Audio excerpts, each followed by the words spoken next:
ప్రాణం అని విన్నవించు ఈ పాటని, నువ్వు నా ప్రాణమని విన్నవించు ఈ పాటని.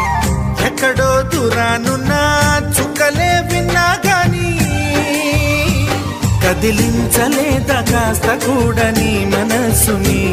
పరదాలు దాటి ఒక్కసారి పలకరించవేమి.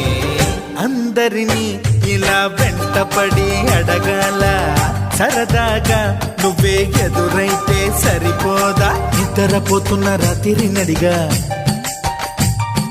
గుడికి చేరిన గువ్వల నడిగా,